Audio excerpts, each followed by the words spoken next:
just tell me what's behind it. Sales 101. Yeah, Jasmine is over here. yeah. We do have a good When we share. ask those questions.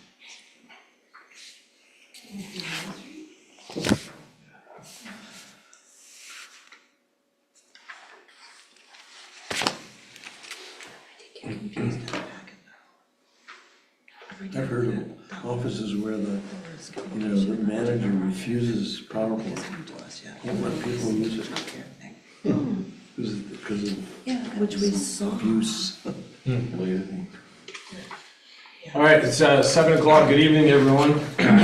Welcome to the applicant, staff, board members, and members of the public. Are we good to go on the screen? Video? Yes? Okay, thank you.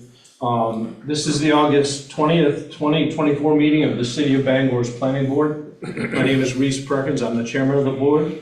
I'll introduce the other board members this evening. Maybe you can raise your hand when I read your names so that you're recognized. Michael Basnet, Dawn Mahar, Vice Chair Ted Brush, Jonathan Boucher, Tricia Hayes, and alternate member Janet Jonas. Member Jonas is filling in for an open seat on the board that we currently have and will act as a full board member. Board members are volunteers from the Bangor community. City staff members in attendance this evening include Planning Officer Anya Collette, Assistant Solicitor Grace Innes, and Planning Analyst Brian Skinner. We thank them all for their help with this meeting. The Planning Board has multiple roles. First, we review the amendments to the Land Development Code, which typically include either changes to zoning district or changes to text within the code.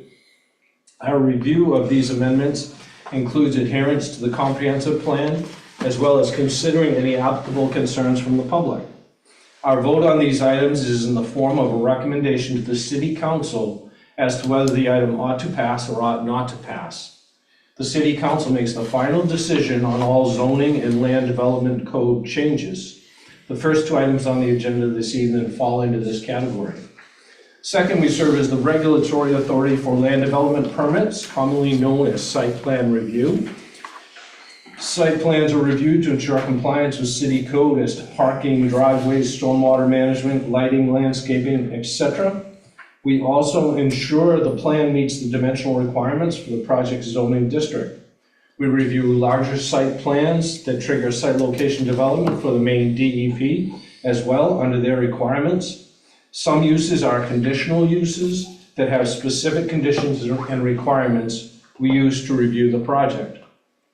The second two items on the agenda fall into the land development permit category. For more information on the city's codes and standards, you can find the land development code on the city's website. We will call the applicants in the order they appear on the agenda. When the applicant is asked to present their project or proposal, they or their representative should come forward to the podium, which is right here in the front, and provide a brief introduction to their application. Once the presentation has been made, the applicant should stay at the podium while we consider any questions from the staff and or board members. At that time, the applicant may be seated and we will open the floor to public comments. If there are any comments from the public, we ask that that person come forward to the podium again, introduce themselves, state where they are from, and indicate whether they are for or against the project. Either way, it is helpful if you present your thoughts based upon the city code and or the comprehensive plan, as these are the primary documents that the board uses to make our decisions. We ask that comments be kept brief and to the point. If comments run long, we may limit them to 3 minutes to enable everyone to speak. If you are on Zoom, please use the raise hand function to let us know you would like to speak, and we can then bring you into the meeting. All comments and discussions should remain respectful and considerate of all others. Once public comments are completed, we will close that item to public comments. The board will then deliberate on the proposal using the standards and act on the proposal. The board may approve or deny a project or may otherwise work with the applicant if there are compliance issues that could be addressed by modifications to the plan. The board may continue the application to a future meeting to allow the applicant to modify the plan or for any other reasonable cause. If someone disagrees with the decision of the board regarding a site development project, They have the right to appeal the decision to the Superior Court of Maine. Once a project you are interested in has been reviewed, feel free to leave the meeting. You don't have to stay, but please be respectfully quiet so as not to disturb other project reviews. All projects, once approved by the board, must apply for construction permits with the code office. All approved projects need to be started within 1 year of our decision and completed within 2 years. I do recognize there's a schedule issue as phasing with one of our projects this evening. We'll get to that later. Extensions for good cause may be granted through the code office. We thank all applicants for taking the time to present their project for our review. This process is important for the city's development and direction of our future. So on the agenda this evening, under old business, land development zone changes and code amendments.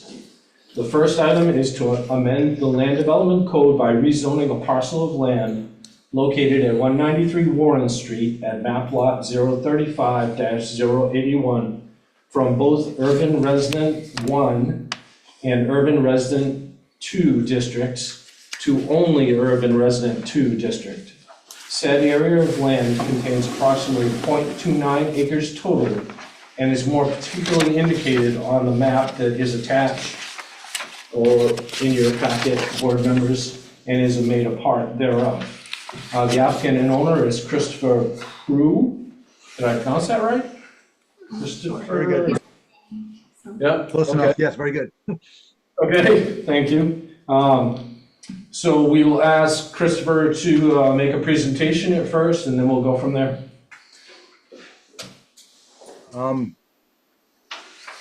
Wasn't prepared for a presentation. I guess we're proposing to construct a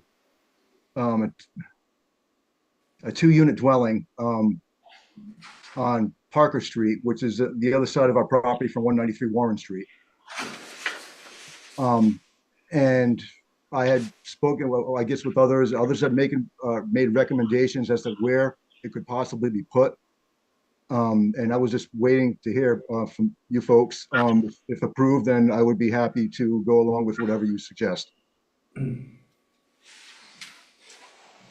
Okay, thank you, Christopher. Comments from the staff? I don't have anything. Okay.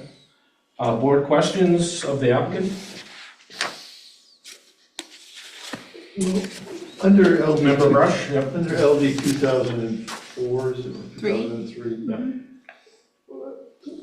Would they be able to build a 2-unit dwelling on the URD1 property? I don't believe with the lot size they would have had, that they would have been able to do that there, Okay. yeah. Thank you. Any other board member questions or comments? If not, I'm going to open this up to public comments. So I will open this up for public comments. And seeing none, I will close public comments. Further review or comments from the board, any discussion? Board members, okay, if you're quiet, it's all right. No worries. Motion on the proposal. If we don't have any comments. Member Boucher, I think your hand was up first. Before I make the motion, is it ought to pass or is it just, It generally, in this case, would be ought to pass, right? okay. I move that, but is it the city council ought to pass? I move that our recommendation is that the city council ought to pass the zone change for 193 Warren Street, map lot 035-081, from urban URD1 and URD2 to just URD 2 district. Thank you. Do I have a second? I'll second. Member Bazinet was first on that, so Member Bazinet with a second. A roll call vote. Member Bazinet? Yes.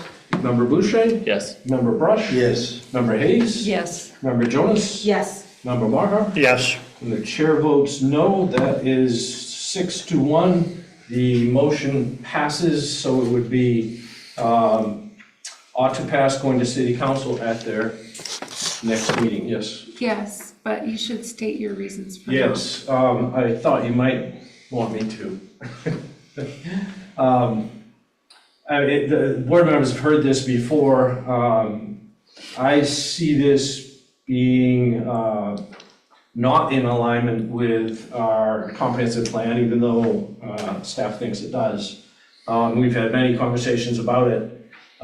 This single zoning, changing one to another is not really what I think we should be doing in order to increase units within URD1 zones. I would rather see us take a neighborhood and treat it as a whole and get two neighbors and have them decide what they want to do with their area. And this is as was recommended in the housing report of 2018. Does that capture it good enough? Yeah, okay, thank you. So this item has passed. It will go to city council at a 6-1 vote to pass at the next meeting of the city council. That is it for this item. Moving on to the next item. It is to amend the land development code by exempting certain uses involving the construction or renovation of buildings or uses with 3 or more commercial or residential units from requiring a land development permit. We saw this at our last meeting. We chose to postpone it. Anya has looked into it a little bit and is going to give us some more information. You first? Yeah. So I won't review the change since we did review it last time.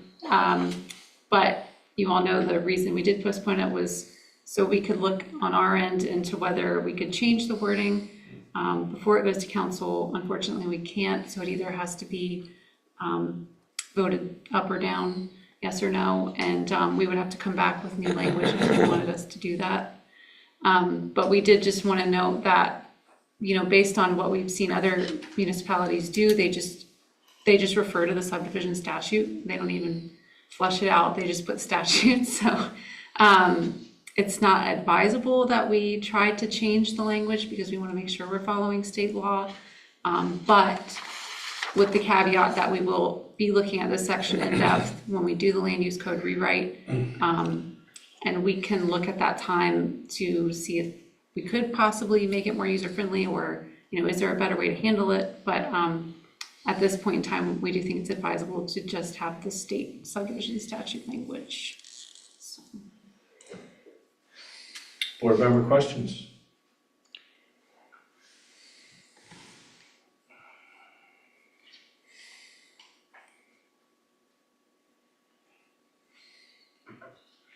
Guys are quiet tonight. Remember, Boucher, you had your mouth half open like you were gonna say something. And then You want me to say what I was gonna say? Well, I remember the concern was that the fear was that some of the phrasing was gonna be confusing to, I'll say it as a layperson or an average person, like all of us, coming at it, looking at it, not as a, city planner, like our staff. But the feeling that Anya, I think you expressed was that you guys look at this language and understand it directly, and then when you're going back and forth with people bringing forth the applications, that you help them parse out the language and explain it in regular terms, but that we rely on this because it is a state terminology and that we have to stick to their language. I remember that kind of being the way that the conversation went, and then you came back saying that that's really the case and you don't want to try and reinvent things or run afoul of something because we're using language and words really matter. I can see our council nodding because words do really matter. So Yeah. that was me just repeating what you said, but that's what I was doing in my head as I was absorbing your comments. And I feel like that makes sense to me. I don't have worry about, a lot of this language is cumbersome and challenging to read into, but we rely on our staff to help us, our Bangor city staff to help us work through it and understand it, and I think that's why you guys are an asset to the people. Any other comments?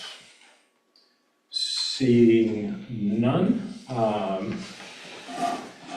let's see, I think I have to do a public comment moment. So is there any public here that would like to have a comment on this item?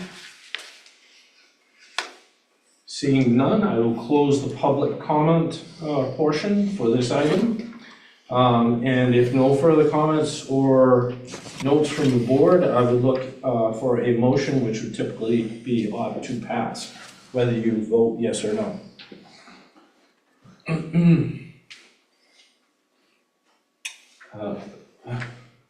Anybody else? Member Boucher, you had your hand up first. I move that the planning board recommend as ought to pass the text amendment to amend the land development code by exempting certain uses involving the construction or renovation of buildings for uses with 3 or more commercial or residential units from requiring a land development permit. Thank you. And a second from Member Bazinet, thank you. Roll call vote, Member Bazinet? Yes. Member Boucher? Yes. Member Brush? Yes. Member Hayes? Yes. Member Jonas? Yes. Member Mahar? Yes.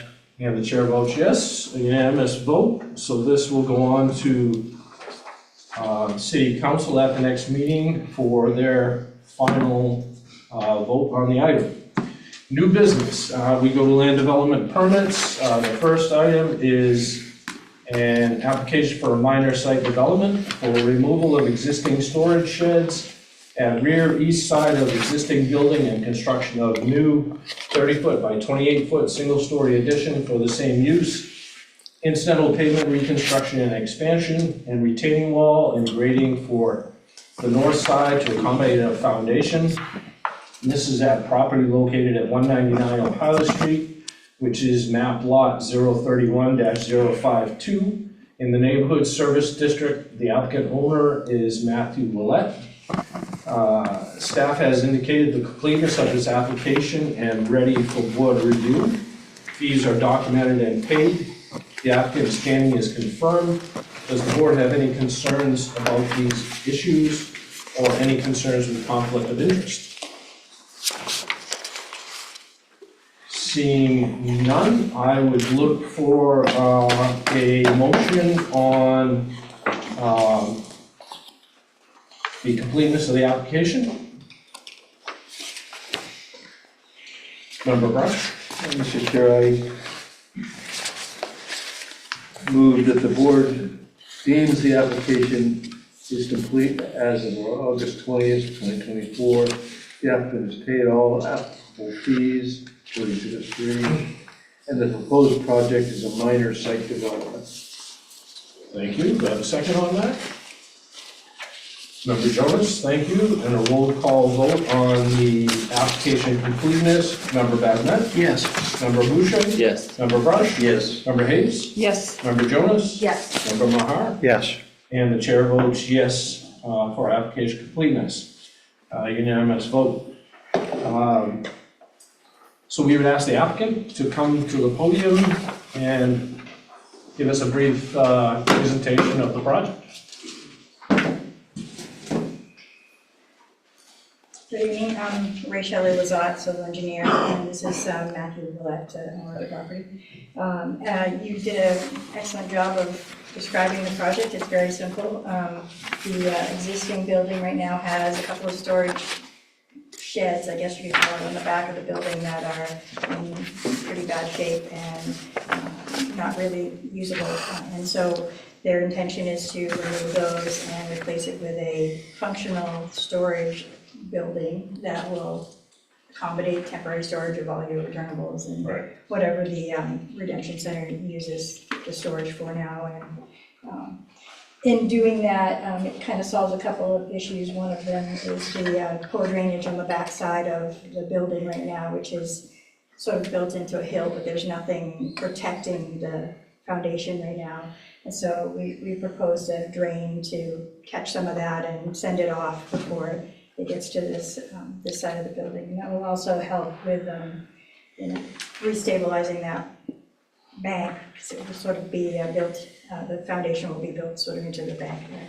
And in addition, it will improve the entry and the parking on the back side of that. Not really a lot of parking, but mostly for just turning around and trucks going in to take returnables in and out. And I think we met all of the other questions that the staff had.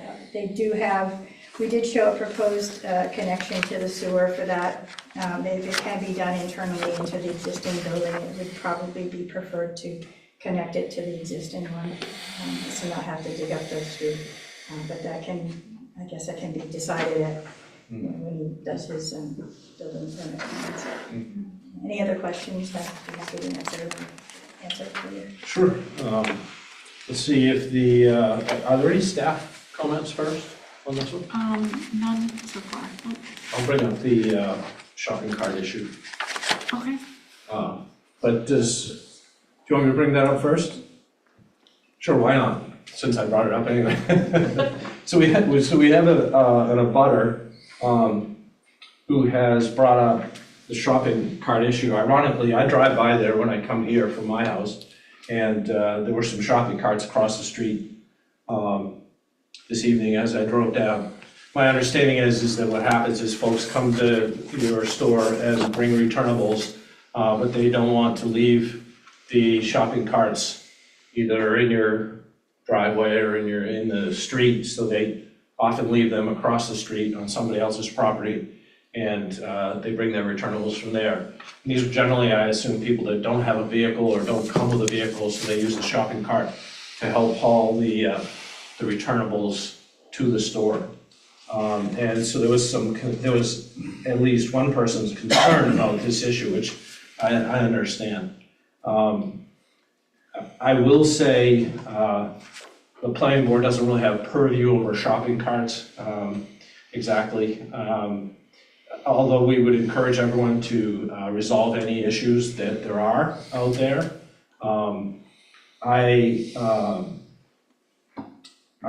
There was at least a suggestion that maybe a corral at the store where the shopping carts could be left would be better than left across the street on somebody's lawn. We really can't force you to do any of that, but getting along with neighbors is a good idea in general. And so finding a solution such as that might be a good way to make everyone happy. I also think, and this is just my own opinion, is that because I've seen this in other communities where they require brakes on shopping carts, and so the way they work is there's a little Bluetooth brake on these shopping carts, so when they get outside of a certain zone around a grocery store, the brake comes on, and then the shopping cart no longer rolls, and then it doesn't end up at your store, and stays down at Shaw's where it started. And there's some cost involved, but it's ingenious, in my opinion, as a way to solve this kind of a problem. So I think there's solutions out there. Nonetheless, it's really not the planning board's position to force you who don't even own these shopping carts and they're left across the street from you to do anything about it. But it would be nice if amongst you and the city council, we came up with a solution that was preventing these shopping carts from just being left all over the place as they have in the past. Does any other board members have any other comments on that particular issue? Member Basnet? So let's say a corral is agreed to. That would mean the business owner would have to go out and police this on a, that's not his business. Yeah. That's not what he's not responsible for the carts. I understand. He didn't purchase them and he didn't furnish I them. understand. I get the point, but I think it's out of our purview. Yes. Yes. They That's count my them comment. all over Target, I mean, they wouldn't fit it. I mean, even if you put something out there, they never, they couldn't all fit there. They're all different sizes. That's, And I, That's a originally, decent when I point. first bought the business, I'd been calling Public Works, telling them that there was 3 or 4 carts there. They'd come pick them up at first, and then after a while, they started telling me they was gonna start charging me for it. I was, no, I pay taxes here. I called Dan Trumbull. He says, no, they're stealing these things out, other businesses bring them to you. It's my responsibility. Chair, I had a quick comment. Yes. The city has engaged with a company out of Brooklyn to, what I understand very loosely now, is to kind of clean and assist citizens in the downtown area. The downtown overlay. Would this come within their purview to gather the cards? I don't think that would, because I think that just covers the downtown, it's called the Downtown Business District, Right. which doesn't cover this area, so. I mean, the city has a sizable contribution going towards this. I think it's over 200,000, right? Dollars. Yeah, I'm not sure. I mean, just a few streets away, Sure. Yeah. right?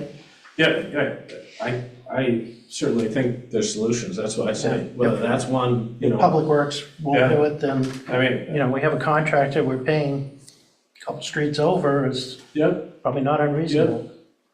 I agree. Yeah. For a while, one guy was coming over and throwing them in the back of the truck, and I'm like, what are you doing with them? He's taking them out 6 Mile Falls and scrapping them. Yeah, I which haven't is a seen him in a shame, while. right? I haven't seen them in a while, so. Yeah. Yeah, anyway, anyone else have any comments on the shopping cart issue? Because I think we've sort of tackled that one. And so, other board member questions for the applicant on other issues? I have one, besides the shopping cart issue. Again, just because I travel that street, I've noticed at times that loading vehicles results in trucks being in the street, on Drummond Street, reducing it down to one lane. And I didn't see that was addressed exactly. I know there's changes to the loading that you're doing, the loading zone, and the way that the property is gonna be laid out is gonna be slightly different. My question is that still going to happen, or is it resolved by this Well, work? hopefully, I just had to buy it because main trailer told me either buy it or they're getting rid of it. The trailer that's there, the box, the tractor trailer box, I'm hoping to get rid of that.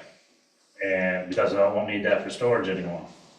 And then they can drive up in there. The problem is them getting out, they're just gonna have to pay more attention to backing up and, you know, other traffic coming up on them. So that's what I'm hoping. Okay. Not sure though. Well, that's like an 90%, yeah, just, yeah, I gotta get the land there taken care of, leveled out. Get rid of that box. And main trailer said they'd help me get rid of it, if I Okay. needed to.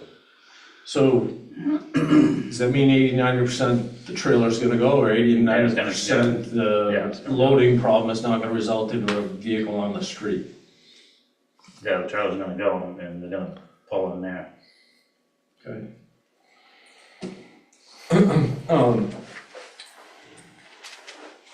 There's no, yeah, There's a house that they just put in like a couple years ago, 3 years ago, and they took part of my property and I didn't know it.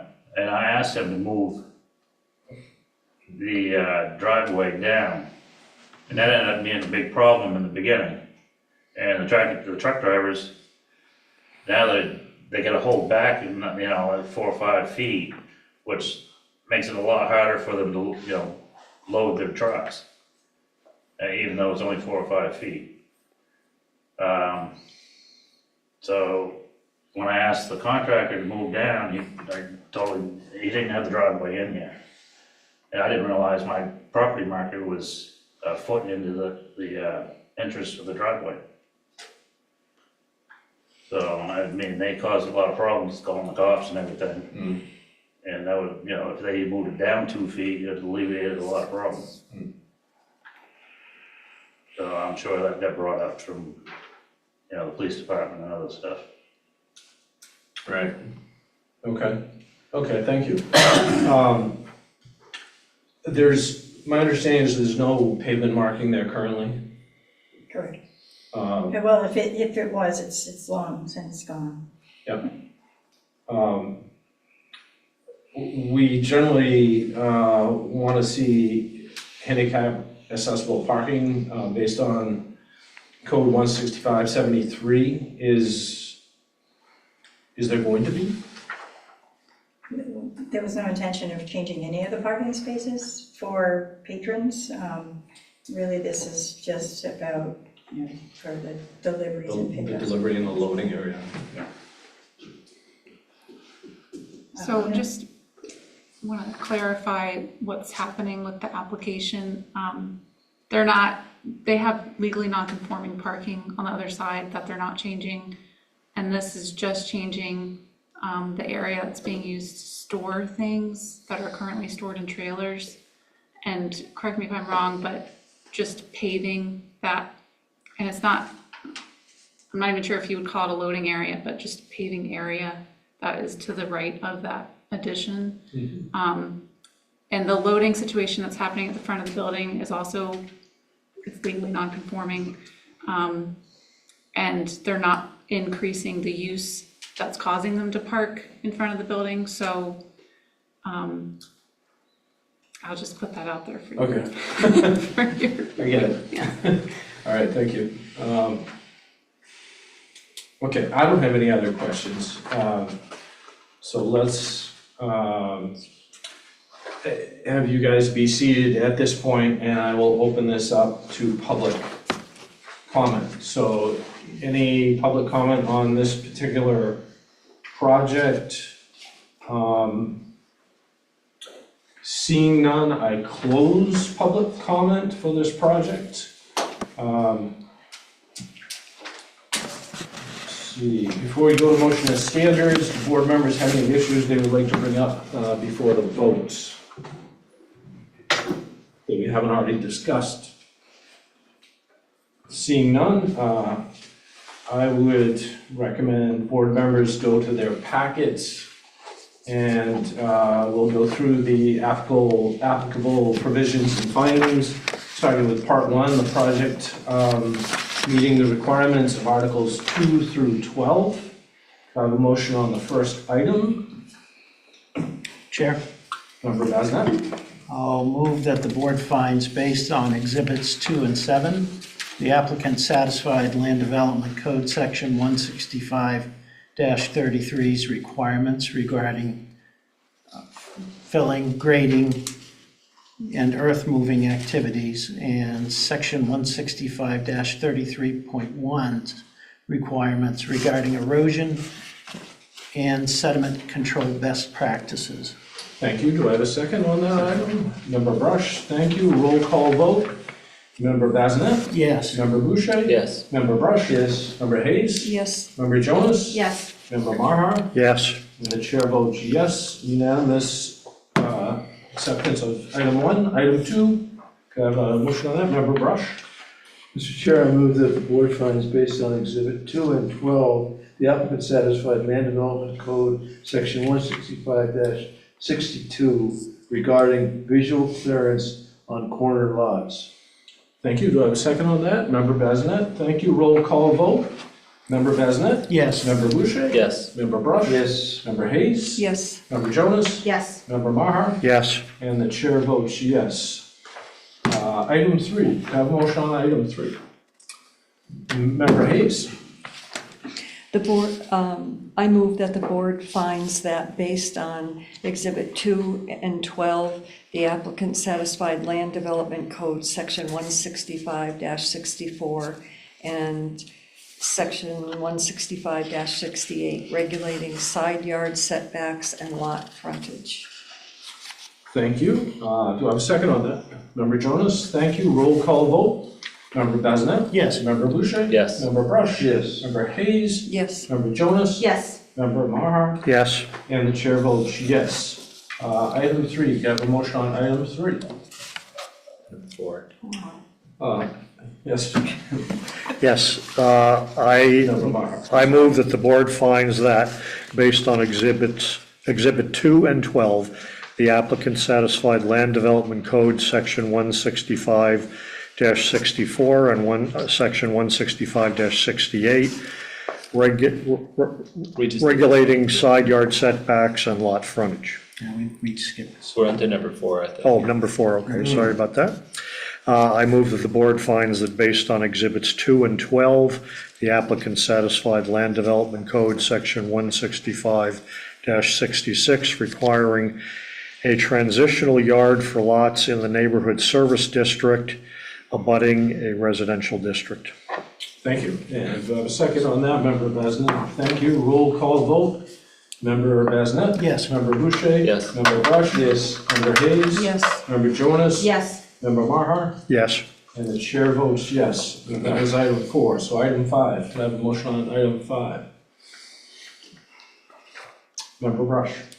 Mr. Chair, I move the board finds that based on exhibits 2, 10, and 12, the applicant satisfied Land Development Code Section 165-62 requiring adequate parking spaces, and Section 165-73 regarding parking area location, setbacks, and screening, and Section 165-74 regarding minimum design standards for surface parking and parking lot design. Thank you. Do I have a second on that? Member Bazinet, thank you. Roll call vote. Member Bazinet? One quick correction to that second is 160, the first development code is 165-72. It was referenced as 62. Oh, yes, thank you. Good correction. I appreciate that. Roll call vote. Yes, I know. Yeah. Member Bazinet? Yes. Member Boucher? Yes. Member Brush? Yes. Member Hayes? Yes. Member Jonas? Yes. Member Marhar? Yes. And the chair votes no, based upon 165-73 and the setbacks and the trouble with the loading and the truck being on the street. So 6-1 vote on that one. Do I have a motion on item 6? Member Bazinet? Mr. Chair, I move that the board finds that based on exhibits 2, 4, 11, 17, and 18, the applicant satisfied Land Development Code Section 165-79 and 80, requiring adequate connection to necessary utilities, including public water and sewer when possible. Thank you. Do I have a second on that? Member Boucher, thank you. And roll call vote. Member Bazinet? Yes. Member Boucher? Yes. Member Brush? Yes. Member Hayes? Yes. Member Jonas? Yes. Member Maher? Yes. And the chair votes yes. Item 7, motion on item 7, Member Boucher. I move the board finds that based on exhibits 2, 15, 16, and 19, that the applicant satisfied the Land Development Code Section 165-81, requiring appropriate outdoor lighting that addresses safety, efficiency, and environment, and the environment and aesthetics. Thank you. Do I have a second? Member Jonas, thank you. Roll call vote. Member Bazinet? Yes. Member Boucher? Yes. Member Brush? Yes. Member Hayes? Yes. Member Jonas? Yes. Member Maher? Yes. And the chair votes yes. Item 8, motion on item 8, Member Jonas. Chair, I move that the board finds that based on exhibits 2 and 5, the applicant satisfied the Land Development Code Section 165-82 requiring adequate fire protection. Thank you. Do I have a second on that? Member Hayes, thank you. Roll call vote. Member Bazinet? Yes. Member Boucher? Yes. Member Brush? Yes. Member Hayes? Yes. Member Jonas? Yes. Member Maher? Yes. And the chair votes yes. Item 9, motion on item 9. Member Brush? Mr. Chair, I move the board finds that based on exhibit 2, the applicant satisfied the Land Development Code Section 165-83 requiring adequate electrical services. Thank you. Do I have a second on that? Member Hayes? And a roll call vote. Member Bazinet? Yes. Member Boucher? Yes. Member Brush? Yes. Member Hayes? Yes. Member Jonas? Yes. Member Maher? Yes. And the chair votes yes. Item 10, do I have a motion on item 10? Member Bazinet? Mr. Chair, I'll move that the board finds that based on exhibits 2 and 7, the applicant satisfied the Land Development Code Section 165-84, requiring provisions for surface water and storm drainage. Thank you. Do I have a second on that? Member Boucher, thank you. Roll call vote. Member Bazinet? Yes. Member Boucher? Yes. Member Brush? Yes. Member Hayes? Yes. Member Jonas? Yes. Member Maher? yes, And the chair votes yes. Item 11, I have a motion on item 11. Member Boucher? I move the board finds that based on exhibits 2, 8, 14, and 18, the applicant satisfied the Land Development Code, section 165-85 and section 165-86, requiring compliance and submitting information on anticipated sanitary flows and compliance with sewer regulations. Thank you. Do I have a second on that? Member Jonas, thank you. Roll call vote. Member Basnet? Yes. Member Boucher? Yes. Member Brush? Yes. Member Hayes? Yes. Member Jonas? Yes. Member Maher? yes, And the chair votes yes. Okay, so part one, all were unanimous with the exception of item 5, which was a 6-1 vote. Part 2, let's go to part 2. The project meets the district site development standards under Article 19. Can I have a motion on that one item in part 2? Sure. Member Jonas? Chair, I move the board finds that based on exhibits 2 and 12, the applicant satisfied section 165-135 of the Land Development Code regarding height limits, floor area ratio, impervious surface ratio, and buffer yards. Thank you. Do I have a second on that? Member Brush, thank you. Roll call vote. Member Basnet? Yes. Member Boucher? Yes. Member Brush? Yes. Member Hayes? Yes. Member Jonas? Yes. Member Maher? yes, And the chair votes yes. Unanimous approval on part 2. Part 3, project meets requirements of 165-91 Neighborhood Service District. I have a motion on that one item for part 3. Member Hayes? I move the board finds that based on the findings made in parts 1 and 2 of section 4 of this document, and based on exhibit 12, the project meets the requirements of section 165-91.b for uses within the Neighborhood Service District, NSD. Thank you. Do I have a second on that one? Member Boucher, thank you. Roll call vote. Member Basnet? Yes. Member Boucher? Yes. Member Brush? Yes. Member Hayes? Yes. Member Jonas? Yes. Member Maher? yes, And the chair votes yes. Unanimous approval on part 3. Part 4, the project meeting the requirements of 165-114 Land Development Approval Standards. Could I have a motion on item 1, part 4? Member Boucher? I move the board finds that based on exhibits 2, 10, and 17, the applicant satisfied the requirements of Land Development Code, section 165-114.b through c, regarding the proposed parking and loading layout and proposed access drives from the site to any public right-of-way being arranged in a reasonable and safe configuration. Thank you. Do I have a second? Member Basnet? Thank you. Roll call vote. Member Basnet? Yes. Member Boucher? Yes. Member Brush? Yes. Member Hayes? Yes. Member Jonas? Yes.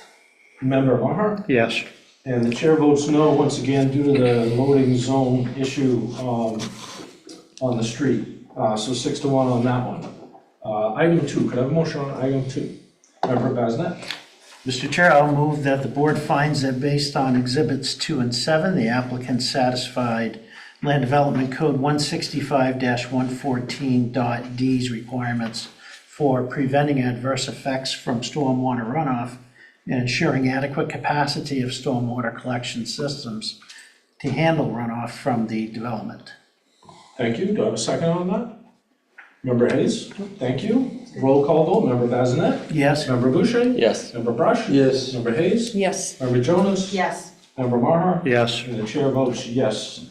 Item 3, can I have a motion on item 3? Member Brush? Mr. Chair, I move the board finds that based on exhibits 2, 15, 16, and 19, the applicant satisfied Land Development Code section 165-114.e's requirements that outdoor lighting shall be designed, installed, and maintained to avoid unreasonable adverse effects from light pollution. Thank you. Do I have a second on that? Member Boucher, thank you. Roll call vote. Member Basnet? Yes. Member Boucher? Yes. Member Brush? Yes. Member Hayes? Yes. Member Jonas? Yes. Member Maher? yes, And the chair votes yes. Item 4, can I have a motion on item 4? Member Boucher? I move the board finds, excuse me, I move the board finds that based on exhibits 2 and 12, the applicant satisfied Land Development Code, section 165-114F's requirements for landscaping, tree preservation, and species type. Thank you. Do I have a second on that? Member Bazinet, thank you. Roll call vote, Member Bazinet? Yes. Member Boucher? Yes. Member Brush? Yes. Member Hayes? Yes, Member Jonas? Yes. Member Maher? yes, And the chair votes yes. Item 5, can I have a motion on item 5? Member Hayes? I move the board finds that based on Exhibits 2 and 12, the applicant satisfied Land Development Code Section 165-114.g's requirements for building location and setbacks.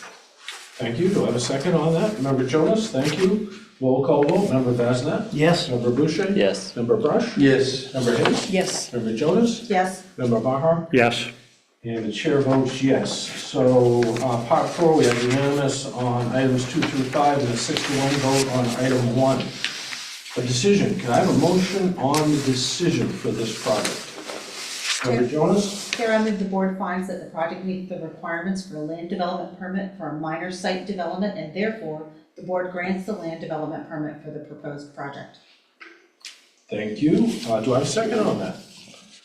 Member Hayes, thank you. Roll call vote. Member Bazinet? Yes. Member Boucher? Yes. Member Brush? Yes. Member Hayes? yes, Member Jonas? Yes. Member Maher? yes, And the chair votes yes. The project has received approval. So your next step would be the code enforcement office, as you probably know, Rachel. Okay, thank you. Okay, with that business taken care of, let's move to item 4 on the agenda, which is an application for major site development of a 4,500 square foot phase 1 and an 18,000 square foot phase 2 building to be used as a school with associated access drive and parking at property located at 1423 Ohio Street, map lot R14-012, in the Government and Institutional Service District and Rural Residential and Agricultural District. The applicant owner is Penobscot Christian School Association. I would like to note that the planning office received today, excuse me, a copy of a traffic permit from the state. The staff has indicated completeness of this application and ready for board review. Fees are documented and paid. The applicant's standing is confirmed. Does the board have any concerns with these issues or any issues of conflict of interest? Member Boucher? About, and it doesn't matter, that's across 2 different zones. So actually, it's all on one zone. The different zone is at the very back of the property. The buildings wouldn't be located in that. Okay, thanks. Thank you. Any other questions or comments on completeness? Seeing none, let's go to a vote on application completeness. I need a motion on application completeness first. That would be the procedural background. Member Boucher? I move that the board deem this application complete based off of, as of August 20, 2024. The applicant has also paid all applicable fees and that the proposed project is a major site development. So I phrased that wrong, but sorry. So I move that the application was deemed complete on August 20 of 2024. The application paid all applicable fees and as per Exhibit 3 and that the proposed project is a major site development. Excellent, thank you. Do I have a second?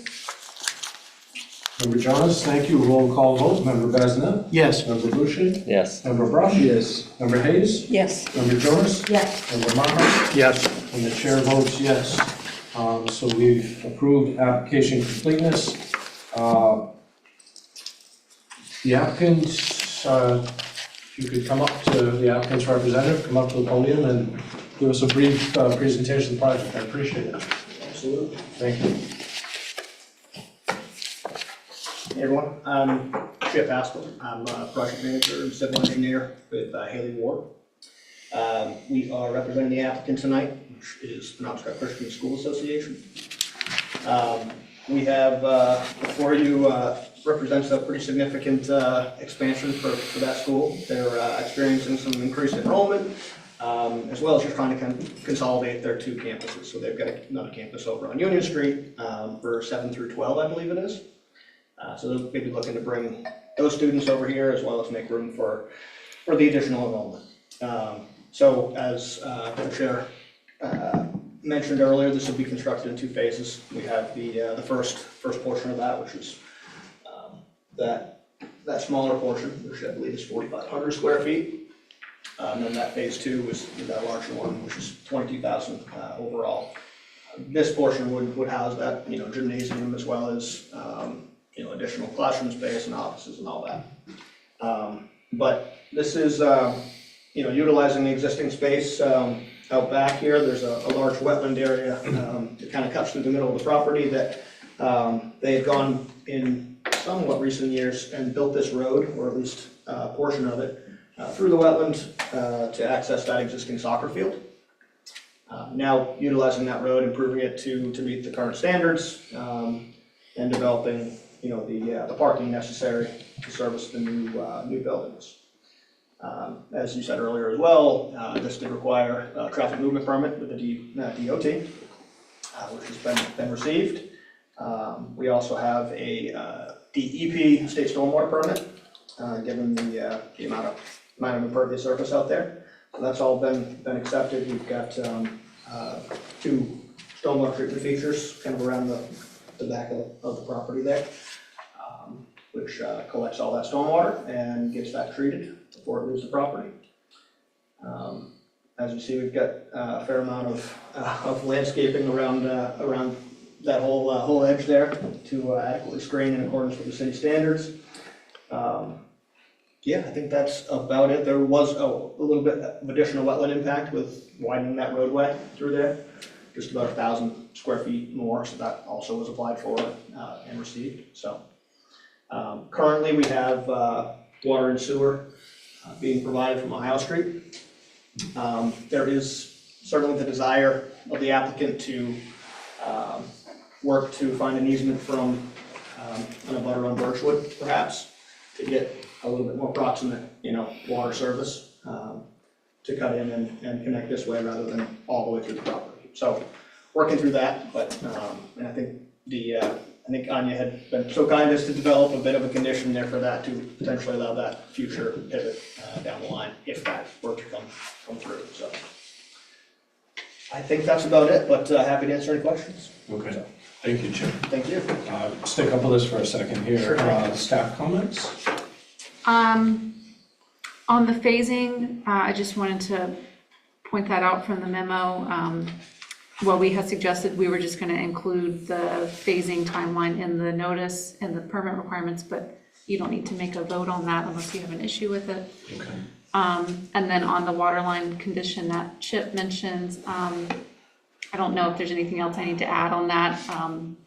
Just feel free to ask me if you need clarification on the condition wording that I sent, so. Good. My question on the phasing would be, let's suppose, I think what I saw in the packet is 2025 or 2026 for the larger building. Yes. What if it drags out? Is there a limit to how long the application is good for? Well, that's what this would be saying, is they would have to complete everything by August 2028. That would be the final That would be date. the deadline. Yeah. And does it say that in our standards? I think that I included it in yes, I included it in the general permit requirements at the bottom, but it just wasn't something that you would vote on. But if you want different timing, you can, vote on that, of course. Okay. Do we normally, I'm sorry, Chair. Yes. Do we normally stipulate an end time for when the project is complete? Typically, yes, we just say it. In the code, it does say you have to complete the project within 2 years, and we always just say that in the general permit requirements so they know. All right, thanks. But because they're phasing it, we are, extending that out a little bit. So. Chair. Member Jones, yes. Question first, just to clarify, but they can also apply for an extension or a new permit or? They can apply for an extension. it's just easier, I guess, for the applicant, like when they propose to do it in phases, to just have you say up front, you can do it up to this timeline rather than having to come back for an extension. So, So this is essentially giving them an extension for the second phase, and then yes. if something goes awry and the money doesn't get raised, then Right. Yep. we address Yeah, we it. know it's just gonna take more than that 2 years allotted, so we might as Yeah. well come before you guys with Absolutely. that. Yeah, that's good planning. Yeah, which I'm good with. I know how these things go. Sometimes they just don't go perfectly the way you want them to. They never do, right? They never do, right? And then it's, 2032 and we're still wondering. So, yes, thank you. Is there, I was gonna. Member Boucher? Yeah, sorry. Is there any value in saying it's phased and not just saying we approve the project, then you have that additional year or whatever it is? I'm sorry, are you asking, is there any value in saying it's phased? Yeah, Well, I think the applicant is saying it's phased already. yeah, okay. If you look on the drawing, he's got right on the drawing, phase 1 is that I small. know. Okay. But it seems confusing, like this is the plan. If that's the only plan, then let's just approve that, but whatever, I'm okay with it. It just seems like let's approve what the plan is, and if there's a second project, then that's a second project, but, I think we're just trying to be transparent and show you everything we've got Sure. planned, I'd rather come before you with as much as I can foresee and make sure we design the site, for the whole picture in mind too, Because we also have to get DEP permits for the whole thing, and make sure that I can get my stormwater treated with all of it there, so.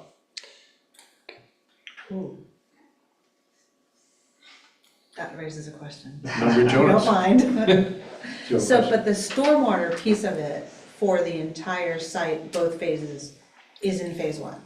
That needs to get built out, at least for the portion that gets built. So the parking gets built anyway, so yes, this all, the So you've got to- stormwater treatment has to get built out as part of that, and that's a requirement of the DEP. So as really, well. phase 2 is really just the second building. Just the building, yeah. Yep.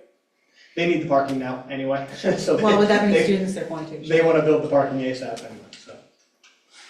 Thank you. You're welcome. Any other board member questions or concerns? No? Okay, Chip, I'm gonna let you sit. We're going to go to public comments. Open this up for any folks that would want to comment on this project. Seeing none, I'm gonna close. She wants to comment. Yes. You're too fast. Sorry about that. Okay, do I come up? Yes, please do. Come on up, introduce yourself, let us know whether you're for or against the project and. I'm for the project. My name is Lori, and I live on Sherry Lane. Our property is directly behind the school where they're building this. Is it okay if you give us a last name too, Lori? Lori Lazat, Thank you. yeah. And we live at 7 Sherry Lane, which is, our backyard is basically the field where they're parking now, and they walk through. My concern is privacy. We've lost our privacy. We have none. All the trees are down, and I'm not sure if there's a little bit of greenery, shrubbery that's happening. Is that planning on? For proposed, or are you saying right now? Yeah, hold on. Lori, if you would address us, and we'll have Chip come up in a second, and he can kind of answer your questions, but just, say what your concerns are. My concerns are privacy, noise, and I would like to understand exactly what's gonna be built back there. And it's kind of hard to figure that out that way for me, so, Sure. lighting, worried about lighting, worried about all of it. Okay, Okay, thank you. yes. If you'd have a seat, I'd have Chip come on up and maybe go into that in a little bit more detail if you would, Chip. Absolutely. All right, so I can point out her location as well, to you as well as to. Yeah, I would make sure that she can see it as well. Thank This you. is that Can I come up property. and look? Yes, Please do. I'd love for you to see this, so, this is yours, and like you That's said, ours, right yes. behind the building there. So what we, as part of this whole process, the city has very strict screening and buffering standards that we have to meet, which is along, as you see, both sidelines. And that's actually a bigger buffer because of the building, the proximity and size of the building. So what we have there is a whole lot of different types of shrubs there. We have shrubs, deciduous trees, evergreen trees. All of those little sort of circles there are proposed plantings. Proposed, okay. Correct, yeah, yeah. And this would be allowed to, to be maintained, to be just, again, grow up as a buffer. There's no proposed lights back on the rear of this building. Okay, You'll see actually on the front, see those kind of triangular shaped things, kind of like one I do. right there? Those are the only 4 proposed lights for both phases. This right here would be one of those soil filter stormwater treatment devices, and that again gets planted. So this is just gonna be a gentle swale kind of between the building and your property that directs water this way, so the building will be right behind the property and the parking will be in front of in the front building. of it? Yes, yep, yep, so, in terms of noise, that benefits you, right? Because you're not gonna have buses, idling right there, that building would serve as a buffer there. So, yeah, I think we've, certainly set this building back, 30 feet from the property line, based on the requirements there. Buffered it in accordance with the city standards, and all the lighting and all that stuff is up to par too, so. Okay. Chip, if you would could you speak a little bit to the lighting? I mean, we have fairly strict standards, I think, too, on, Sure. low illumination lighting. I'm not sure as I have the That's terms all a correct. good add-on, yeah, so it's a full cutoff light. We do have, we definitely wanna have good enough lighting here. Obviously, we've got children walking in, we've got these, certainly early mornings during drop-offs and wintertime, light gets low for after-school activities, so you do wanna have, good enough lighting, but we wanna make sure that, that's diminished by the time it gets to the property line. And certainly to the north of the building, to the, near this residential side of things, as I said, there's no lights proposed on that side. There'd be no reason to. So we're more interested in projecting some light into the parking lot for safety reasons, obviously. But that would have zero effect, on the other side of the building. Excellent, thank you. Jim, could you also point out what the city requires regarding how the lighting is directioned? Yeah, so it's called full cutoff. Right. So it's down, right? And it's not gonna be, Hogan Road, right, with the lights pointed upwards, so. Thank you. Excellent, Of course. thank you. Ms. Lazat, does that answer your questions? Yes, it does. Excellent, thank you. Thanks, Chip. Thank you.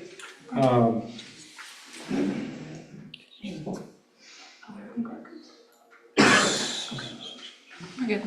We're good? Yep. Okay, seeing no other public questions or comments, I'm going to close the public portion of the meeting.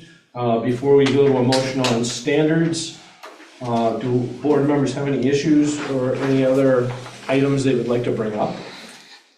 Before we go to those motions? Chair, I just have one Member quick Jonas? question. Regarding the question about whether or not there are going to be required turn lanes, that was resolved with what DOT provided today, right? They don't need to have additional turn lanes to get out onto Ohio Street. Correct. Okay, thank you. Meaning a single lane to turn on, yeah, come on up, Chip. Because I was actually going to ask that same question. Good so- question. Sorry, thanks. And it's a good question, and it was one that was discussed in detail with our traffic engineer as well as the DOT. And John Terrio. John Terrio, So yeah. he kind of, Yeah, he was in the city seat during that whole process. Right. But yes, we had looked at whether a left turn lane warrant was required there for Ohio Street, and all the calculations show that it really wasn't. So that was John's recommendation as well as that of the DOT that wasn't necessary for this case. I apologize, I couldn't wade through and see where that decision was No made. problem. No problem. There's a oh, lot that was there. good. That was a question I had as well, Yes. so that's good. Yep, Okay, thank you, Chip. certainly. For planning officer Colette, we have a condition, a suggested condition on the water line connection. And you can sit, by the way, Chip. And would it be just as prudent if we just put that at the decision condition on the decision, or do we need to put it in the standards somewhere as well? I think if you want to put it in the decision, that would be fine. That would be adequate? Yeah. Okay. Thank you. So when we get to the decision, board members will add the condition which was provided to us by Planning Officer Colette. All right, so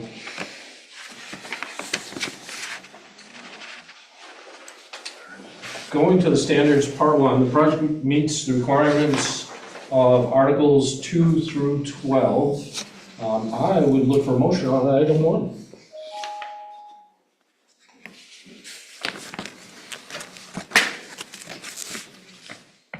Member Barnhart. Yes.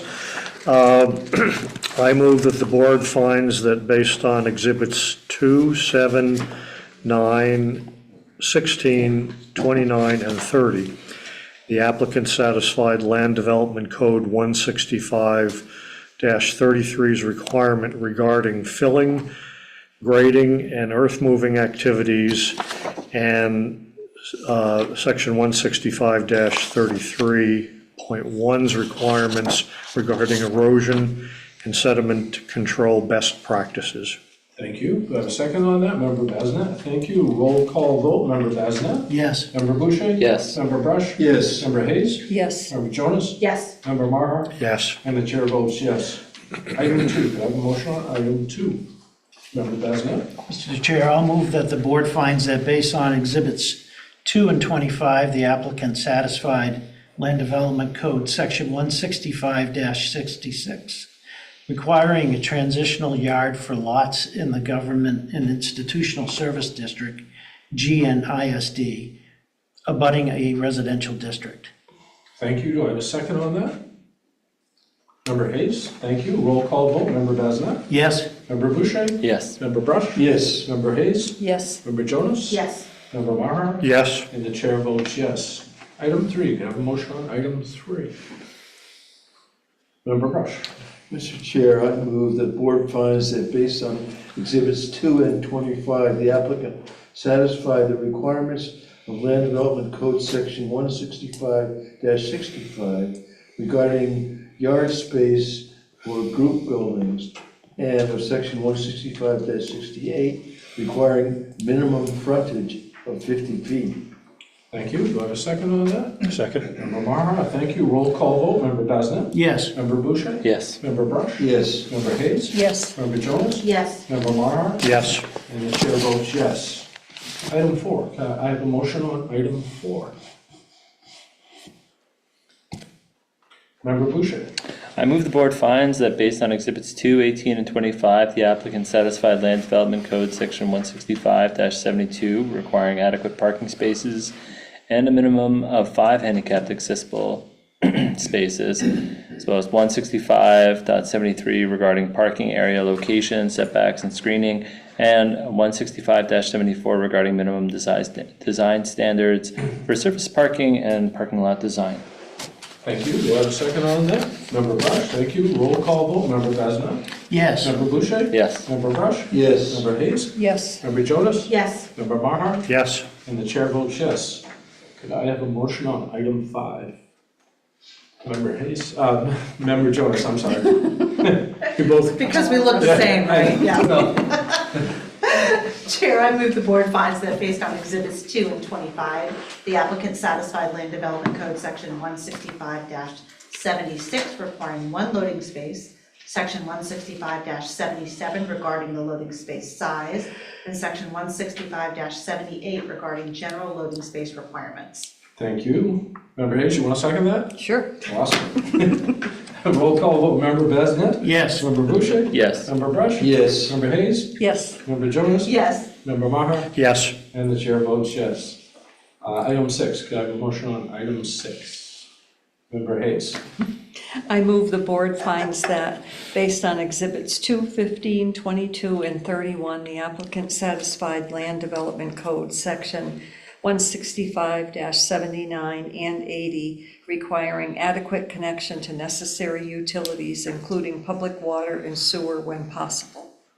Thank you. And a second on that? Member Basnet, thank you. Roll call vote. Member Basnet? Yes. Member Boucher? Yes. Member Brush? Yes. Member Hayes? Yes. Member Jonas? Yes. Member Maher? Yes. And the chair votes yes. Item 7, motion on item 7. Member Brush? Mr. Chair, I move the board finds it based on exhibits 2 and 10, the applicant satisfied the Land Development Code section 165-81 requiring appropriate outdoor lighting and addresses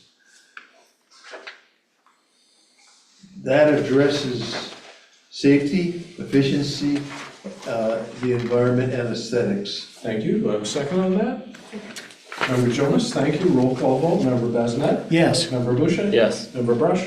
Yes. Member Hayes? Yes. Member Jonas? Yes. Member Maher? Yes. And the chair votes yes.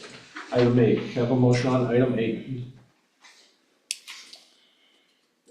Member Basnet? Mr. Chair, I'll move the board finds that based on exhibits 2 and 21, the applicant satisfied the Land Development Code 165-82 requiring adequate fire protection. Thank you. Member Jonas, you want to second that? Yes, please. Thank you.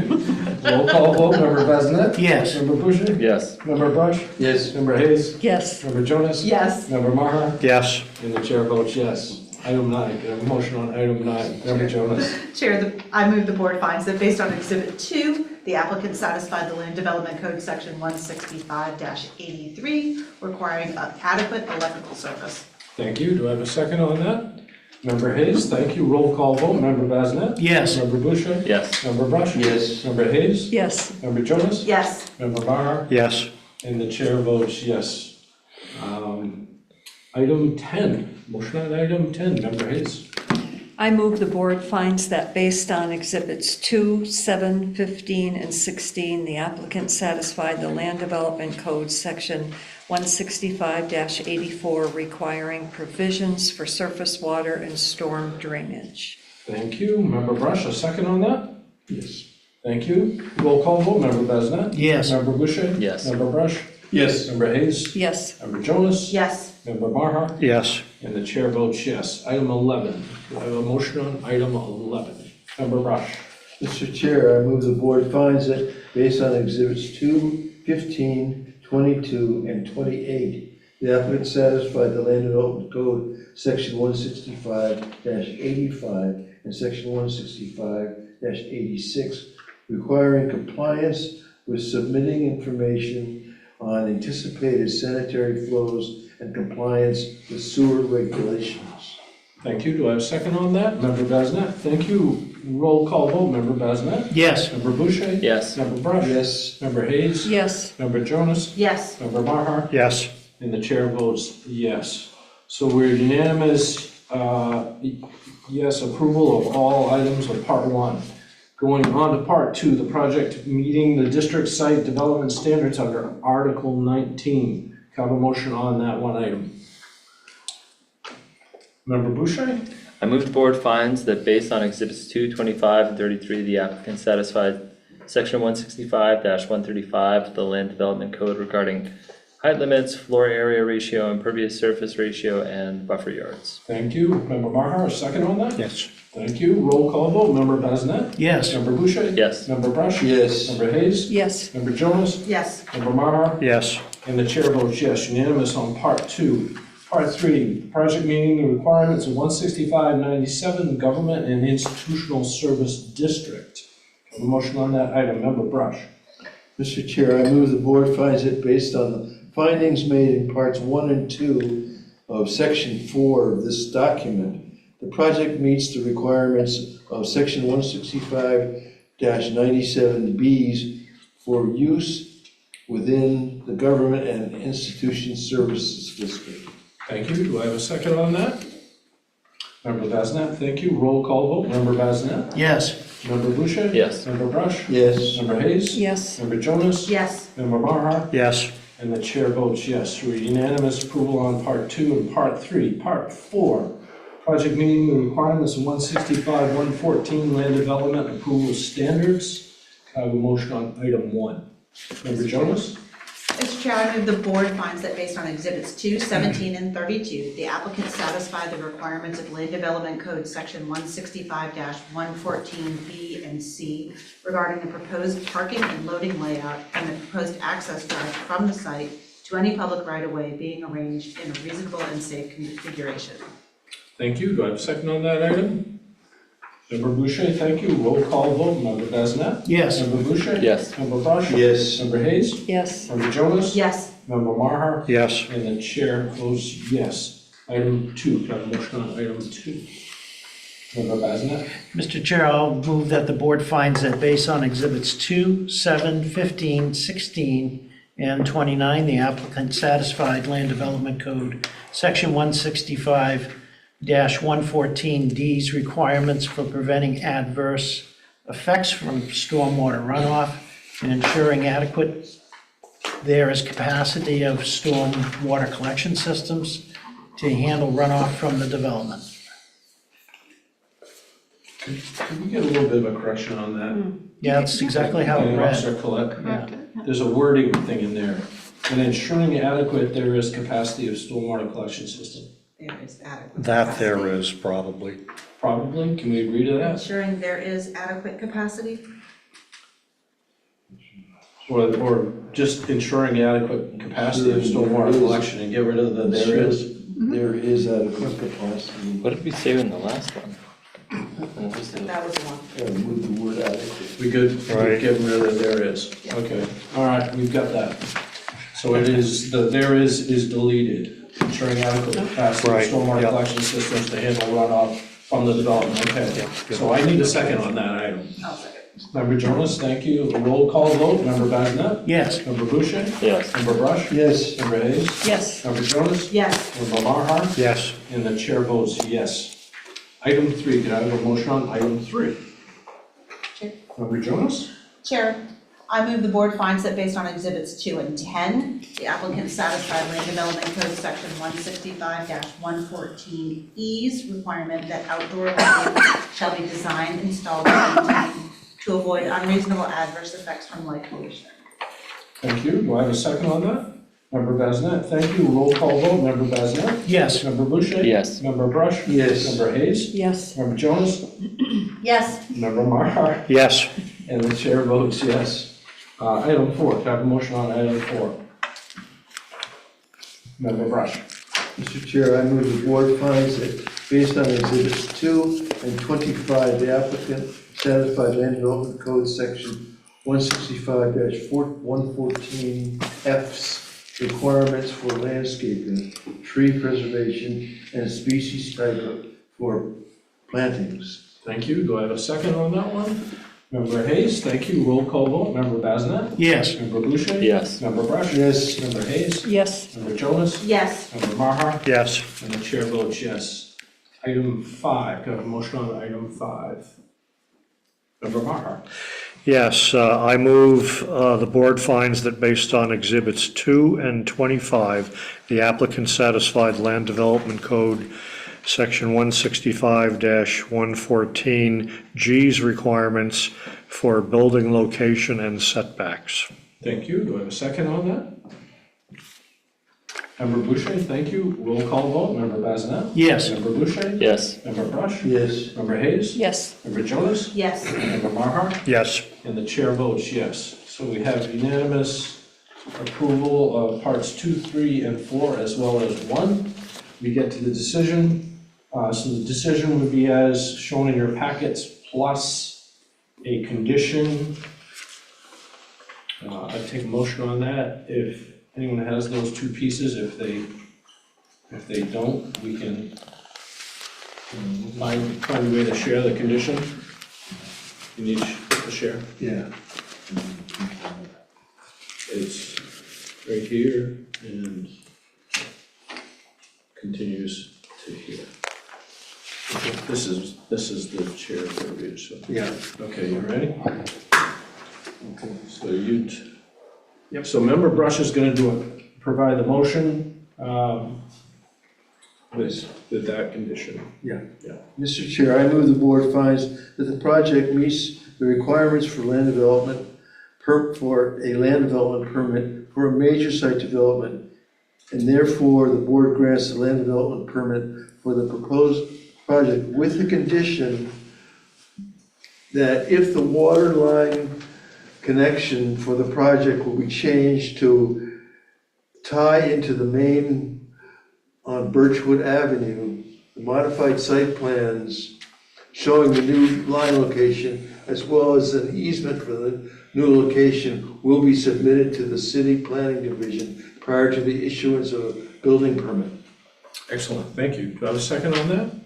Member Basnet, thank you, and a roll call vote. Member Basnet? Yes. Member Boucher? Yes. Member Brush? Yes. Member Hayes? Yes. Member Jonas? Yes. Member Maher? Yes. And the chair votes yes, unanimous on all votes on all items. Project is approved. Thank you all. Thank you, Chair. Appreciate you Thank being you all, here. Mr. Brown. All right. So, get stuff back together here. So we move on to other business. Planning Officer Colette wants to discuss LD 337, right? That would be next. The changes to the manufacturing home ordinance. There's no need for a vote this evening, right? We're just getting feedback, Correct. giving feedback. Yes. You want me to go ahead? I'm sorry?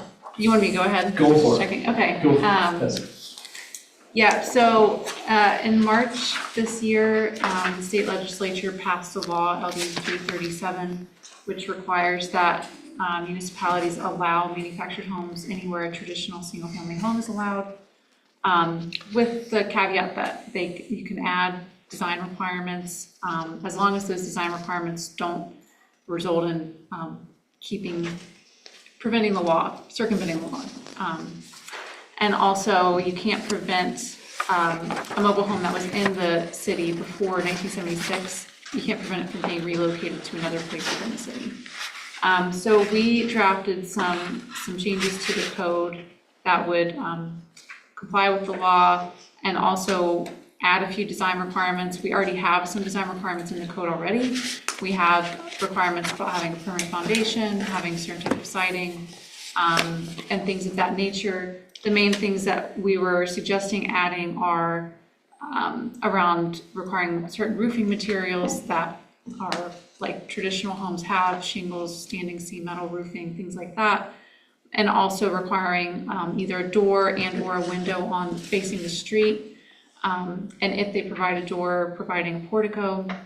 And the purpose of those were really to make sure that if these are placed in our more historical neighborhoods, our more traditional neighborhoods like in URD1 and Fairmount, Tree Streets, places like that, that they really fit in with the surrounding community and maintain that neighborhood feel. So those were some things we added, and then also we did propose adding manufactured home parks as a conditional use to the low density residential district. It's not called out as a use at all in the zone, but we do have some non-conforming parks in that zone. And then we also do allow tiny home parks in the zone, so we felt that it was fair to also add this use. I will say we took this to the Business and Economic Development Committee last night, and two counselors thought we should add in, or at least look at 3D homes and make sure that we're not preventing 3D homes from being located in the city. So that's some more research I have to do. And also make sure that we can allow things like solar roofs, so. You mean 3D printed houses, right? 3D printed houses, that's what I meant. Same question. Yes, so that, yeah, solar roofs, another item I have to research, but I'm open to any questions or feedback on that. What about living rooms? Living rooms? Yeah, green. I don't know that that's as practical here in Maine as it is in Virginia, but. Definitely a good point. That's definitely something that we want to allow. So I've never seen a residential dwelling with a green roof, but definitely something we could look at. So, yeah. Might not fare well up here. No, probably not. I just, like I said, I've seen them in Virginia. but- Well, actually, I've seen them in Iceland, so I Oh, well. mean, it's Yeah, definitely do a it possibility. Where it rains all the time. That kills that argument, I guess. I did have one quick question about the window, the frontage with the windows. I understand the need for a minimum of 25%, but why a maximum of 75? I guess I was thinking about the possibility of someone just making a wall of windows, and that wouldn't really fit in with the surrounding community, but yeah. Fair. I mean, we don't have to keep that in there.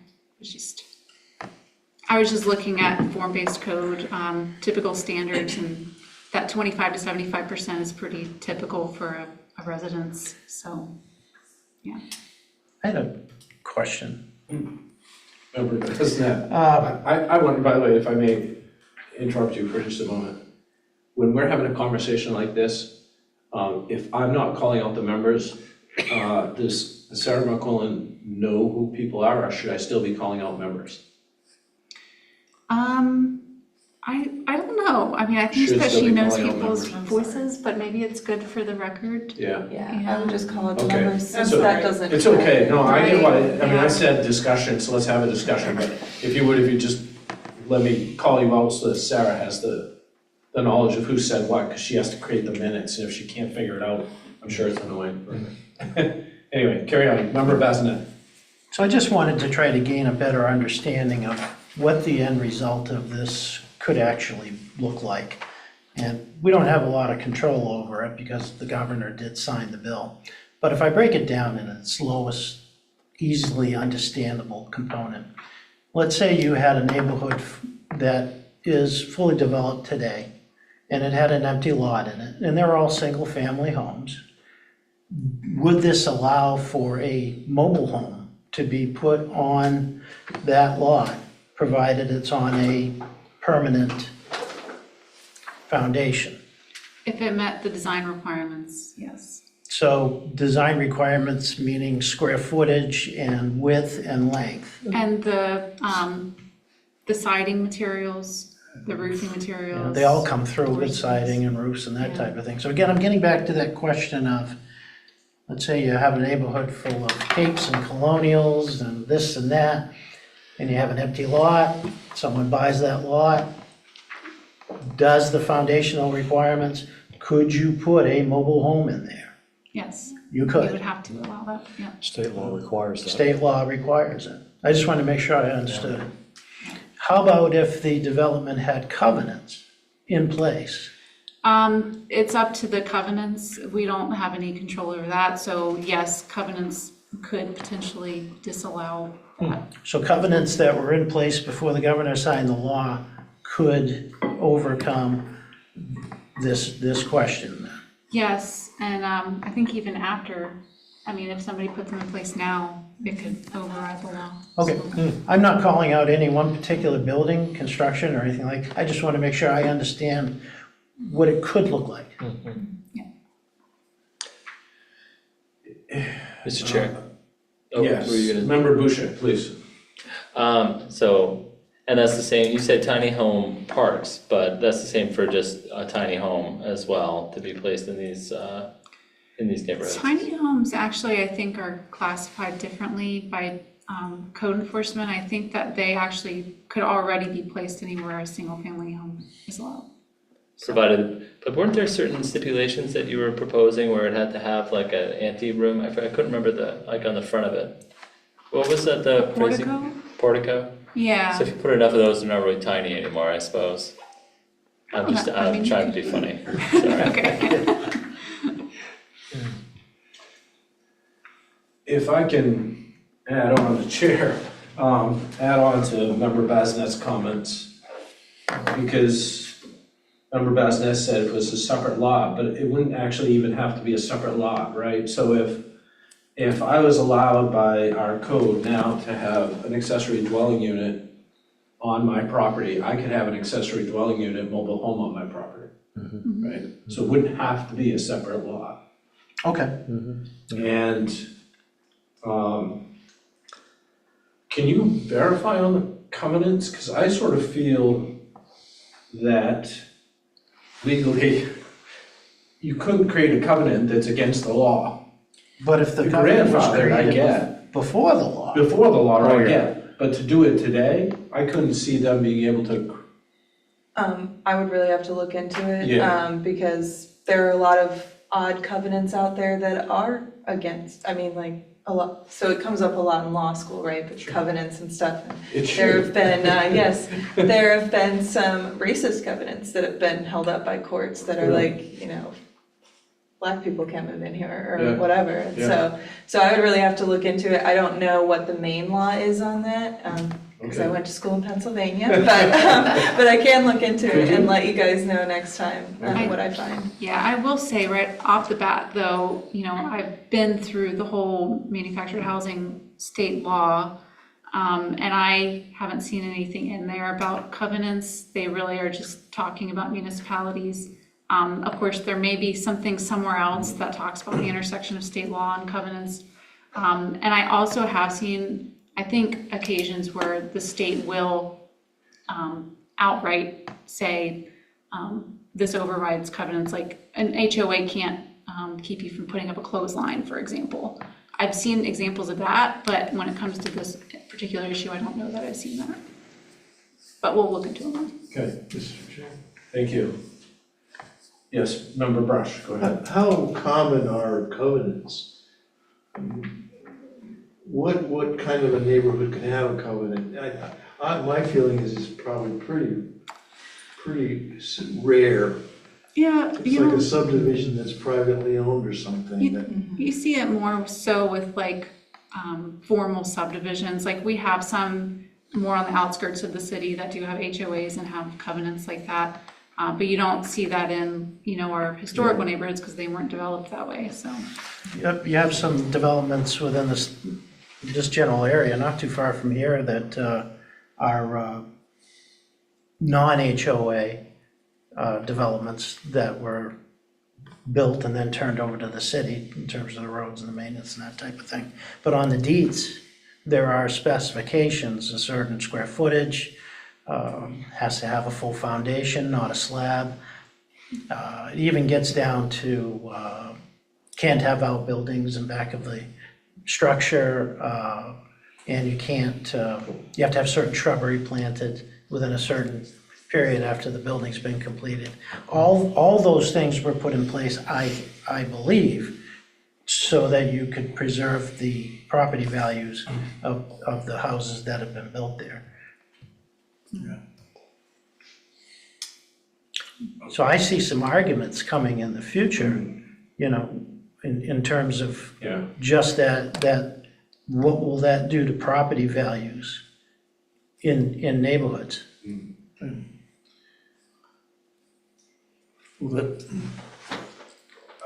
No right or wrong here, I'm just saying it's gonna come That down. was Member Basneva. It's Member Brush, did you have something? Just an aside, that concern for property values is always an issue, no matter what the development is. Sure. Yeah.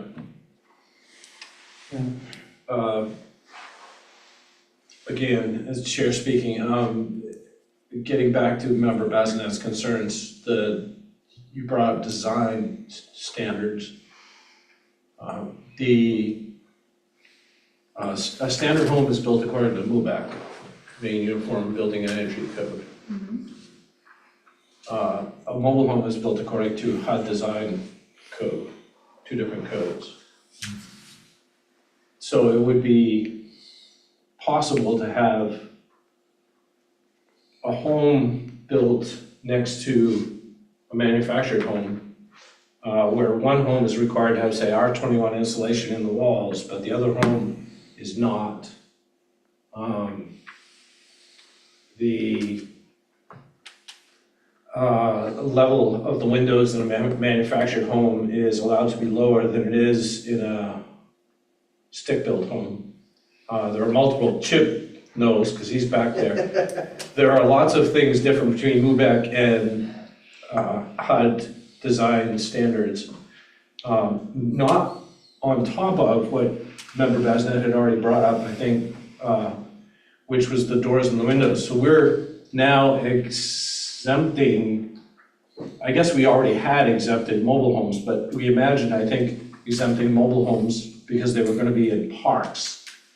And now we're saying we're going to place a mobile home or manufactured home in between two other single-family homes, but this home in the middle doesn't need to have a door on the front like the other homes do. I know I'm just kind of sounding like I'm complaining, but am I wrong? Actually, we discussed having the door on the front. I think the issue that was brought up was the minimum lot width in URD 1 is 50 feet.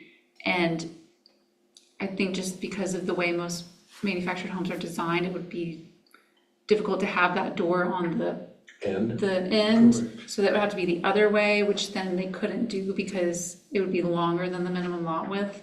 So that's why we were giving the option of window or door, but then requiring a minimum percentage of windows and doors. Both ways. Does that make sense? yeah, Deborah Jones. Help me understand the definition of a manufactured home, because to me, it's not just a single wide mobile home.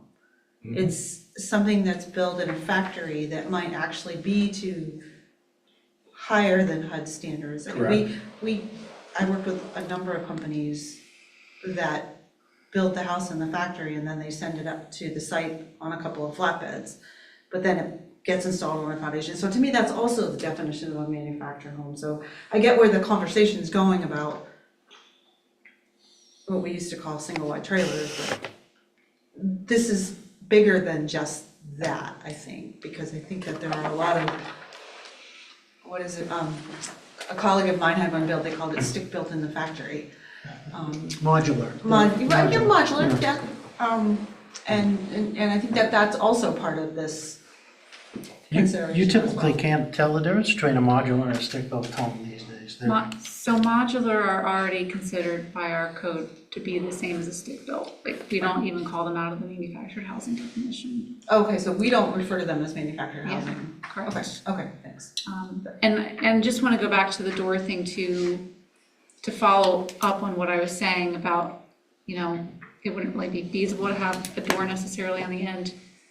Because if we made that requirement, we might then be looked at as circumventing the state law because we would be preventing a home with our design requirements from being located on the lot. So just want to be careful with that.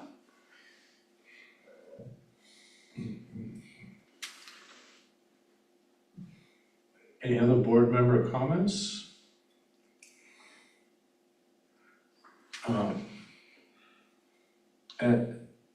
Not speaking as the chair, but recording as me. I mean, I know this is being required of us, I guess, because of state law. And I don't like it at all. I just find it drastically difficult to have two standards, very potentially two standards for two homes sitting side by side, just because one is called mobile and the other isn't. And I think it's particularly troubling with regard to building codes where we've gained so much in the way of building codes by requiring good insulation and just a lot of upgrades to electrical and plumbing standards and all that sort of thing. And that's not the same in HUD standards. HUD standards have come a long way since 1988 or whatever. So they've improved as well, but they're not the same standards.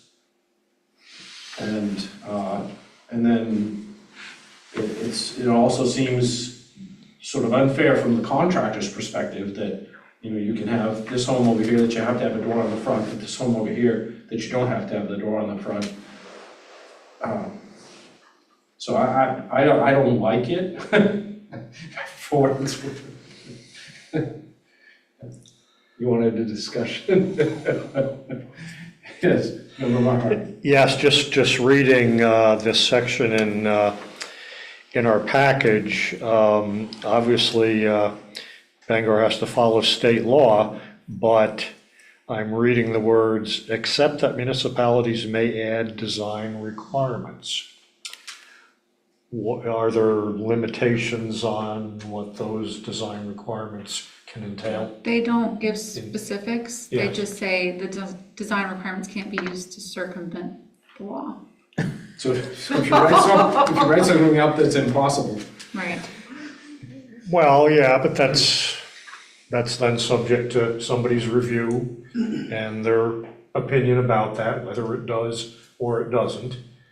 And, you know, yes, city has to follow the state law, but it has the ability to add design requirements, and, you know, there's a role to play there.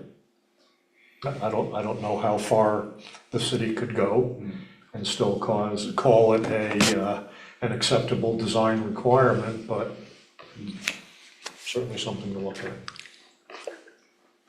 Member Boucher?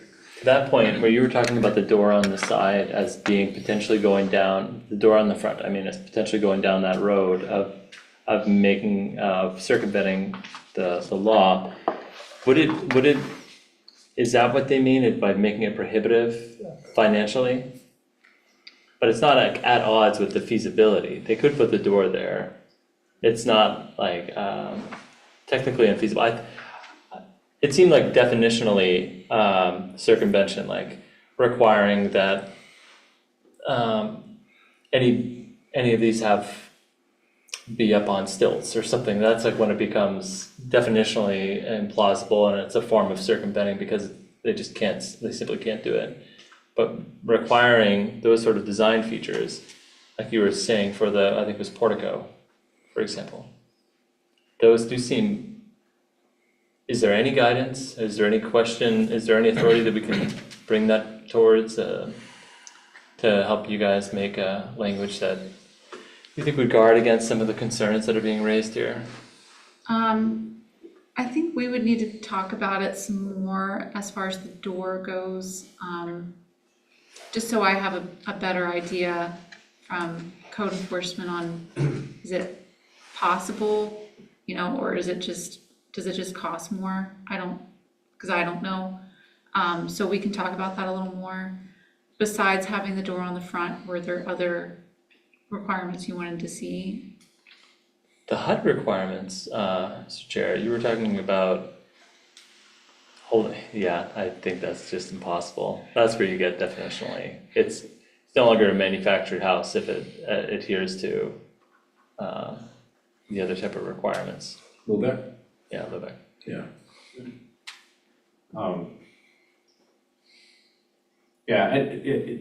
Chip, you may have some opinion on this, but my sense from, I have an engineering background as well, I'm not licensed like you are, is you wouldn't put a door on the end of a mobile home because it structurally would weaken that end to the point where I've never even seen one on the end of a mobile home. Yeah, I think, Doesn't mean you couldn't do it. I mean, you can do anything without enough money, right? I think generally those mobile homes are a pre-engineered, the floor plan's already set and they're mass producing these things, right? Yeah. So if you're starting to talk about specialty floor plans, now you're moving into these custom home type categories, right? But I wonder, I thought I'd offer if it's cool, but I've seen other municipalities battling with kind of the same thing, whether it's this or LD 2003, and how to protect themselves, whether it's again the ADU or this type of mobile home piece. But one municipality nearby, at least for the ADU portion, they said, okay, well, we can specify what an ADU means. In that case, they set a square footage limit, right? So it made it so that it was less attractive. So they're hoping to quell some of that by making it less attractive rather than making it impossible. So that might be, I don't know, that's maybe a question for you, but if maybe you can set a square footage requirement or something like that to, again, make it less attractive rather than impossible, but. Okay. Thank you. Mr. Chair, Member Masnet and then Member Jonas afterwards. I'd really like to get clarification on the covenants. If they're in place, does that override this rule? If they are put in place when a developer develops a tract of land from this point forward, would that again override this rule? I'm thinking of people, a home is the biggest investment most of us ever make. And typically they appreciate in value when they're beside like structures. But if you put a tiny home in between capes, colonials, this and that, larger homes. What does that do to the people that have made those investments? You know, Well, I'll let Grace go, but I have a comment. Yeah, I have a question. Are you suggesting that we put covenant, like the municipalities put in covenants, or private individuals put in covenants? Because I'm asking which one does the state say is the end all to the question?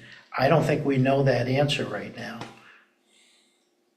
You know, I'm thinking the most ridiculous scenario you could picture in your mind, okay? Would that be allowable? Because somebody says, governor signed the law, I can do what I want. well, I mean, based on the law right now, and obviously it just passed, so we don't have a lot of guidance from like court cases, we don't have guidance from MMA, we're guinea pigs at this point.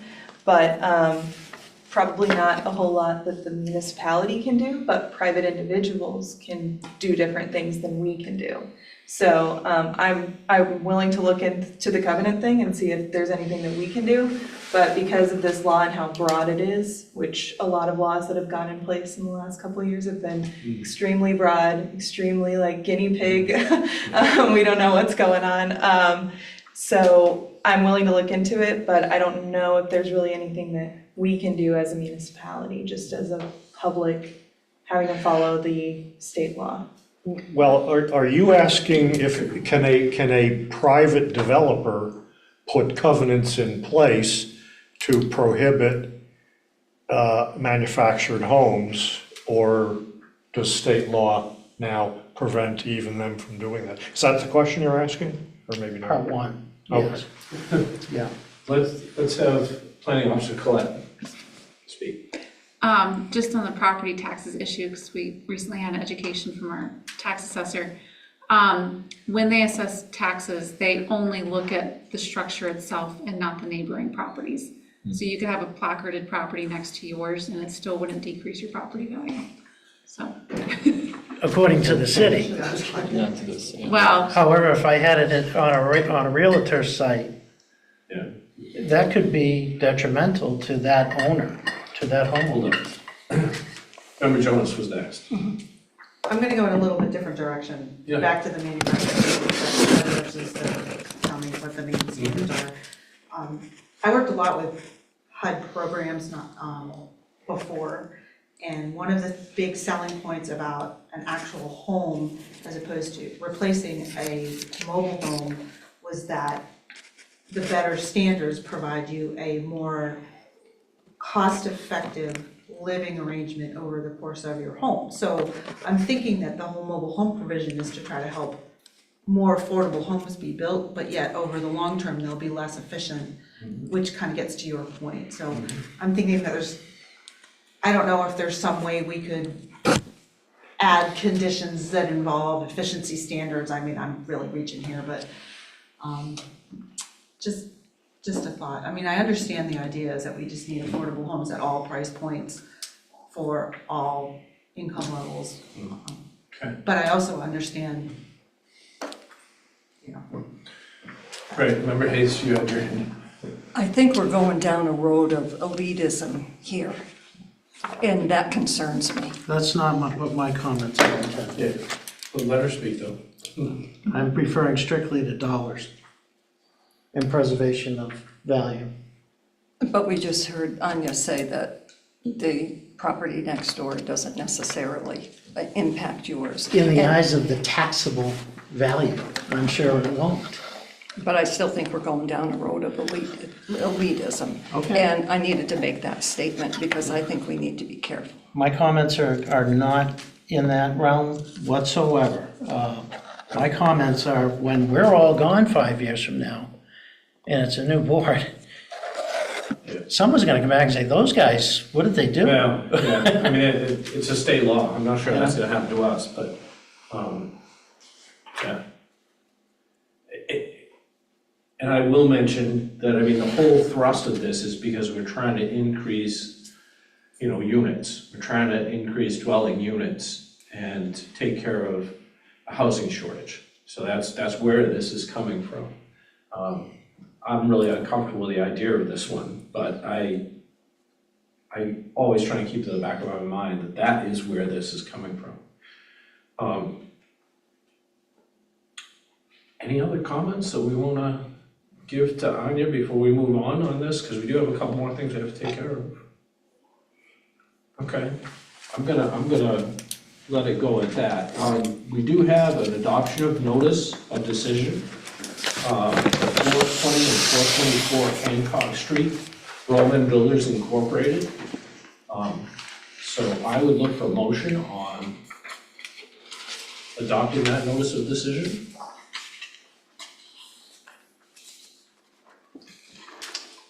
Member Brush.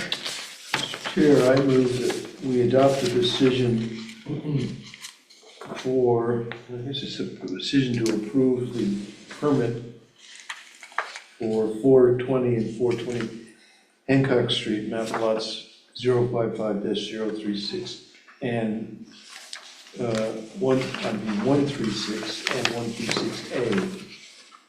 Thank you. Do I have a second on that?